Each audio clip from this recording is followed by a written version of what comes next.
तुम काहे को जा रहे हो हनुमान चालीसा पढ़ने? तो अवैध मस्जिद में मतलब वैध हो जाएगी तेरे हनुमान चालीसा पढ़ने से? पढ़ना है तुम हनुमान चालीसा पढ़ो, मंदिर है इतने सारे, वहाँ काहे को नहीं पढ़ते हो? मंदिरों में पढ़ते नहीं हो, घर पे पूजा होती नहीं है। ये डराते हैं मुसलमानों को कांग्रेसी, वो चाहती नहीं दलित पिछड़े मुसलमानों का भला हो। कांग्रेस और भाजपा में अंतर ही क्या है? कुछ नहीं है कोई अंतर। और कहीं ना कहीं मस्जिदों को, मुसलमानों को मॉब लिंचिंग करके टारगेट करना। आप देख लो अभी क्या पहले पिछले दिनों क्या हुआ था, नासिर जुनैद का मामला, भाई जिंदा जला दिया तुमने। अभी गौ तस्करी के नाम पे एक ब्राह्मण युवक को मार दिया, पकड़े गए तो कहले हमने सोचा मुसलमान, तो मुसलमान क्या है? भेड़ बकरी है का मुसलमान? इंसान नहीं है, देश का नागरिक नहीं है। 50 साल देश को गुमराह कर दिया इन्होंने, 50 साल लोगों को जीने नहीं दिया। अब एक और नई मस्जिद है, ये मस्जिद को तोड़ेंगे नहीं, मैं गारंटी दे। काय का सेकुलर है बताओ तो सही है? कभी तो कहते जनेऊधारी हैं राहुल जी, कभी कुछ है, कभी ब्राह्मण। अब एक बात बताओ, तुम बताओ तो सही, हो क्या ये खुद कांग्रेस चोर रही है? जब चोर रही तो फिर भाजपा वाले डकैत आ गए। तो ये चोर और डकैतों की जो हालत है ना, अब ये सारे के सारे वही है, एक ही है। अब इनका अनिरुद्ध सिंह है विधायक हिमाचल से, वही बदतमीजी कर रहा, वही मुसलमानों के खिलाफ बोल रहा, कह रहा पता नहीं कहाँ से रोहिंग्या आ गए। अबे रोहिंग्या आ गए क्या आ गए? कल इतने सारे जमाती आ जाते हैं, जमाती तो आएंगे इबादत करने, इबादत का है तो इबादत नहीं करेंगे। हिंदू मुसलमान ये दोनों ही बोल रहे हैं, एक धर्मनिरपेक्षता, एक कट्टरता। इन्होंने पक्ष भी इनका, विपक्ष भी इनका।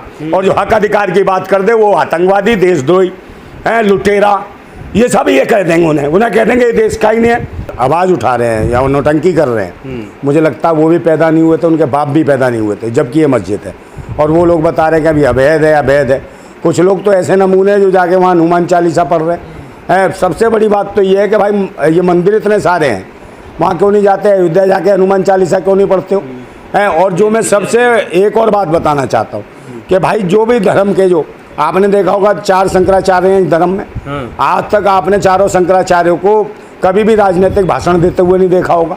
किसी पार्टी के प्रति, किसी समाज के या किसी समुदाय के प्रति खिलाफ बोलते हुए नहीं देखा होगा। क्यों नहीं बोला? क्योंकि वो धर्म की जानकारी रखते हैं। उन्हें पता है जो धर्म के जानकार हैं वो कभी भी किसी भी धर्म या मजहब पे सवाल नहीं उठाएंगे। और ये कौन है? उठाई गिरे। कौन है ये? उठाई गिरे चिल्लर खटमले हैं जो हिंदुत्व के नाम पे आतंकवाद फैलाते हैं। ये वो लोग हैं। कुछ ऐसे भी कार्रवाई क्यों नहीं होती? कार्रवाई क्यों होगी भाई? छोड़ रखे ना चिलगोंजे, क्योंकि ये पता है सरकार जो है ना शिक्षा दे सकती, ना स्वास्थ्य, ना रोजगार, ना सुरक्षा, और ना बहन बेटियों की इज्जतें बचा सकती, और ना महंगाई पर कंट्रोल कर सकती। ये देश के महकमों को बेचने का काम कर रही है। चाहे किसानों की ज़मीन हो, उस पर भी निशाना था। आपने देखा 3 काले कानून के खिलाफ हम लोग पूरे 13 महीने रहे किसानों के साथ, और हम स्वयं किसान हैं। उसमें हमने आंदोलन किया। बहन बेटियों का देखो आंदोलन, जो महिला खिलाड़ियों के साथ शोषण हुआ उस पर भी कोई न्याय नहीं मिला, उसके लिए भी हमने आंदोलन किया जंतर मंतर पे। वहाँ क्या कार्रवाई हुई?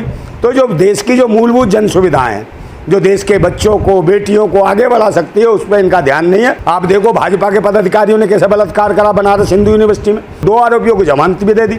तो इनके घर पे बुलडोजर चलाने वाला कोई नहीं है। तो वहाँ की जनता तो परेशान है ना। आपने वीडियो नहीं देखी कि हमें डर लगता है, भीड़ आ जाती है, शुक्रवार में इतनी भीड़ होती है, काय का डर लगता है? मुझे बताओ यार, कहीं चले जाओ, एक बात बताओ, धर्म के हिसाब से चले जाओ।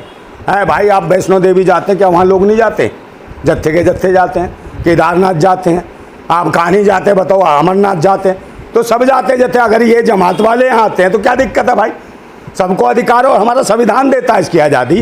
हर धर्म, हर मजहब, हर पंथ, हर संप्रदाय को सबको आज़ादी देता है अपना अपना पूजा पाठ करने की, भजन कीर्तन करने की, अजान करने की, वजू करने की, ये सबको अधिकार देता है। तो अगर सरकार या उसमें सत्ता हो या विपक्ष हो, अगर इस पर कोई कार्रवाई नहीं कर रही, तो इसका मतलब है कहीं ना कहीं देश के अंदर चाहे विपक्ष है चाहे पक्ष है, जो मस्जिद के आगे भेज देंगे वहाँ बताओ हनुमान चालीसा करेंगे। अगर कोई अच्छे लोग आ जाए, अच्छे क्रांतिकारियों की सरकार आ जाए, हम जैसे लोगों की, तो इनके लिए स्पेशल काल कोठरियाँ बनवा देगा मंदिरों जैसे, और 24 घंटे हनुमान चालीसा का पाठ करवाएगा। बीजेपी की जहाँ सरकार होती है वहाँ कहते हैं कि बीजेपी की सरकार में मुसलमानों को परेशान किया जा रहा है, उनके घरों पर बुलडोजर चलाया जा रहा है। अब कांग्रेस की सरकार है हिमाचल प्रदेश में, और वहाँ ये नारे लग रहे हैं कि मुल्ले उल्ले नहीं चलेंगे। अरे भाई साहब देखिए, उल्ले मुल्ले कुछ नहीं है। और यही वजह कि कांग्रेस ने तो मंदिर का ताला खुलवाया था बाबरी के, है वो खुलवाया, इन्होंने आंदोलन किया, ये उसमें राजनीति करी। 50 साल देश को गुमराह कर दिया इन्होंने, 50 साल लोगों को जीने नहीं दिया। अब एक और नई मस्जिद है, ये मस्जिद को तोड़ेंगे नहीं, मैं गारंटी दे रहा हूँ। इसमें राजनीति करेंगे। हाँ तो भाई ये मस्जिद को तोड़ेंगे नहीं, राजनीति करेंगे। 50 साल देश को इसमें लगा, काम खत्म देश का। और जब तक देश है बधुआ गुलाम बन जाएगा, जो देश के भारतवासी हैं, चाहे दलित हैं, पिछड़े हैं, आदिवासी हैं, मुसलमान हैं, जब तक गुलाम हो जाएंगे बधुआ। और ये जो कहते हैं झोला उठा के ये देश बेच देंगे, हैं? तो सेकुलर बताती है अपने। कौन सा सेकुलर, काय का सेकुलर है बताओ तो सही है। कभी तो कहते जनेऊधारी हैं राहुल जी, कभी कुछ है, कभी ब्राह्मण। अब एक बात बताओ, तुम बताओ तो सही, हो क्या है? कोई किसी का नेता, कोई ब्राह्मणों का, कोई ठाकुरों का, कोई किसी का, कोई दलितों का, किसी मुसलमानों का। अब एक बात बताओ, देश का नेता है कोई? राष्ट्र का नेता है कोई? कोई नहीं है। सबने दलाली करनी जात पात के नाम पर, वही जात बांटने वाले, वही जातियों को गालियां देने वाले। तो राहुल जी संविधान लेके चल रहे हैं, तो अगर गैर संवैधानिक काम कोई कर रहा है तो उस पर उनकी सरकार कार्रवाई क्यों नहीं? कहाँ संविधान लेके चल रहे हैं बताओ ना। राहुल गांधी जगह जगह दिखा रहे हैं ना। कौन सी जगह? क्या लाल किताब लेके? लाल किताब का कौन सा संविधान है? लाल तो संविधान ही दिखाई नहीं देता मुझे। शपथ लेते हुए भी लाल वाला संविधान। अरे शपथ कहीं नहीं, देश तो लपट में। अगर यही लोग ठीक होते तो ये क्यों आते भाई? ये खुद कांग्रेस चोर रही है, जब चोर रही तो फिर भाजपा वाले डकैत आ गए। तो ये चोर और डकैतों की जो हालत है ना, अब ये सारे के सारे वही है, एक ही है। अब इनका अनिरुद्ध सिंह है विधायक हिमाचल से, वही बदतमीजी कर रहा, वही मुसलमानों के खिलाफ बोल रहा। कहला पता नहीं कहाँ से रोहिंग्या आ गए। अबे रोहिंग्या आ गए क्या आ गए? कल इतने सारे जमाती आ जाते हैं, जमाती तो आएंगे इबादत करने। इबादत का है तो इबादत नहीं करेंगे लोग, वहाँ बैठेंगे, तेरे घर में आके रोटी खाएंगे, नारी नल्ले पाए। बता तू बनाएगा क्या? नहीं बनाएगा। मोहब्बत की दुकान में कौन से मोहब्बत की दुकान? राहुल गांधी। अरे भाई दुकान किसको कहते हैं? दुकान होती है चलाने के लिए, है ये दुकान चला रहे हैं, मतलब कि दुकान चलाने वाले हैं। देश चलाना अलग बात है, दुकान जब। मोहब्बत क्या होती है? मोहब्बत हम जैसे करते हैं, हम जैसे प्रेम करते हैं, मोहब्बत हम करते हैं, क्रांतिकारी देशभक्त हम हैं। हमको दुकान नहीं चला रहे, इन्हें मोहब्बत इस जगह नहीं, ये दुकान चला रहे हैं, खेल खेल रहे हैं। इन्हें किसी से प्यार नहीं, ना कुर्सी से प्यार है, सिर्फ कुर्सी के लिए काम है। नहीं वरना पूरा देश झंडू बाम लगा रहा खोपड़ी में, कहाँ से आ गए? 70-80 साल से सबको झेल रहे कांग्रेस और भाजपा को, मगर लोगों की समझ नहीं आ रही। हिंदू मुसलमान ये दोनों ही बोल रहे हैं, एक धर्मनिरपेक्षता, एक कट्टरता। इन्होंने पक्ष भी इनका, विपक्ष भी इनका। और जो हक अधिकार की बात कर दे वो आतंकवादी, देशद्रोही है, लुटेरा, ये सब ये कह देंगे। उन्हें कह देंगे ये देश का ही नहीं है। और जिनका देश है वो देश के लिए मजदूरी कर रहे हैं, मेहनत कर रहे हैं। और मुसलमान क्या मांग रहे भाई? इनसे नौकरी नहीं मांग रहे, कुछ नहीं मांग रहे। और मगर ये परेशान है, ना नौकरी मांगते ना छोकरी मांगते, बेचारे मेहनत मजदूरी करते हैं वो भी नहीं करने दे रहे।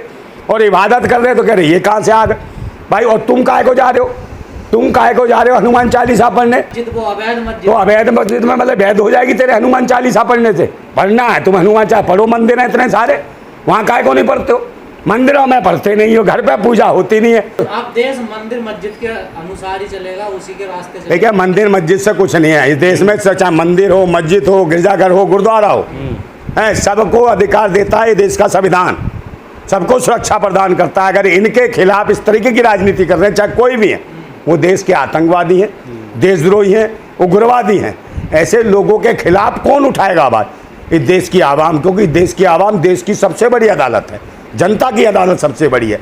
चाहे आज सुप्रीम कोर्ट है, बिल्डोजर बाबा बनते थे वो, सुप्रीम कोर्ट की समझ में आई तो सुप्रीम कोर्ट ने कहा ये असंवैधानिक है बिल्डोजर चलाना, तो तुरंत बाबा के बिल्डोजर की नसबंदी कर दी सुप्रीम कोर्ट ने कि नहीं ये नहीं चलेगा। अब कह रहा है जी इसके लिए इच्छा शक्ति चाहिए। अब इच्छा शक्ति ये बिल्डोजर चलाने, मकान तोड़ने के लिए, घर तोड़ने के लिए तेरी इच्छा शक्ति है? आशियाने खत्म करने, आशियाने बनाने होते हैं। तू बता किसको रोजगार के लिए इच्छा शक्ति तेरी कितनी थी? शिक्षा के केंद्रों के लिए इच्छा शक्ति कितनी थी? है और तुम्हारे स्वास्थ्य सेवाओं के लिए शिक्षा कितनी थी? है इच्छा शक्ति बता। और बहन बेटियों की इज्जत बचाने के लिए बिल्कुल इच्छा शक्ति नहीं थी, बिल्कुल नहीं थी। और जो महंगाई पे कंट्रोल करने की तेरी कोई इच्छा शक्ति नहीं है। और कहीं ना कहीं मस्जिदों को, मुसलमानों को मॉब लिंचिंग करके टारगेट करना। आप देख लो अभी क्या पहले पिछले दिनों क्या हुआ था, नासिर जुनैद का मामला, भाई जिंदा जला दिया तुमने। अभी गौ तस्करी के नाम पे एक ब्राह्मण युवक को मार दिया, पकड़े गए तो कहले हमने सोचा मुसलमान, तो मुसलमान क्या है? भेड़ बकरी है का मुसलमान? इंसान नहीं है, देश का नागरिक नहीं है तो कहीं ना कहीं ये संविधान के खिलाफ चल रहे हैं। ये इन्होंने ही तो छोड़ रखे, उठाई गिरे लुच्चे लफंगे है जो कहीं ना कहीं लोगों को बदनाम कर रहे हैं, बहन बेटियों को। और न्याय दिलाओ, बहन बेटियों को दिलाओ ना। वहाँ कोई नहीं बोलता, ना योगी बोलता, ना मोदी बोलता, कोई नहीं बोलता। जब मणिपुर में निर्वस्त्र दौड़ाया जाता है एक सेना के पूर्व सैनिक की पत्नी को, बुलंदशहर में जाइए पिंकी लोधी का बलात्कार कर हत्या कर दी जाती है। अभी फरुखाबाद में देखिए कितनी दलित बच्चों को पेट से लटका के मार दिया। उससे पहले बदायूं में, और फिर वो देखो किसानों पे कैसे गाड़ियां चलाई इसने लखीमपुर खीरी में है। उसके ऊपर कौन बिल्डोजर चलाएगा भाई? कांग्रेस भी तो बीजेपी के रास्ते चलने लगी ना। कौन सी कांग्रेस? कांग्रेस तो है ही उसी मानसिकता की यार, चलने क्या लगी? वो तो वही है, वो चाहती नहीं दलित पिछड़े मुसलमानों का भला हो। कांग्रेस और भाजपा में अंतर ही क्या है? कुछ नहीं है कोई अंतर। हिस्सेदारी की काहे की हिस्सेदारी? काहे की हिस्सेदारी तो भाजपा से कर रहे हैं कि अब तो भाई 10 साल हो गए, 10 साल हमें भी दो, ये हिस्सेदारी है उनकी।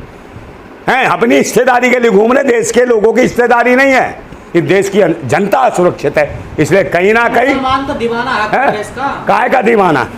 कहीं ने दीवाना ही माना। बीजेपी को हराना। अरे कोई मुसलमान किसी का गुलाम नहीं है, कोई गुलाम नहीं है। ये बनाते हैं खुद, ये डराते हैं मुसलमानों को कांग्रेसी कि आओ हमारे पास। कोई दीवाना, कोई मुसलमान गुलाम नहीं है। कभी गुलामी नहीं करता कोई भारत का लोग, पर गुलामी करवा रहे हैं ये मेन चीज़ों पे। शिक्षा, स्वास्थ्य, रोजगार खत्म कर रहे हैं। जब रोजगार खत्म करेंगे तो भुखमरी के दौर में होंगे, तभी तो अद्दा पौआ बोतल बांट के गुलामी कर रहे आते हैं, पैसा बांट के।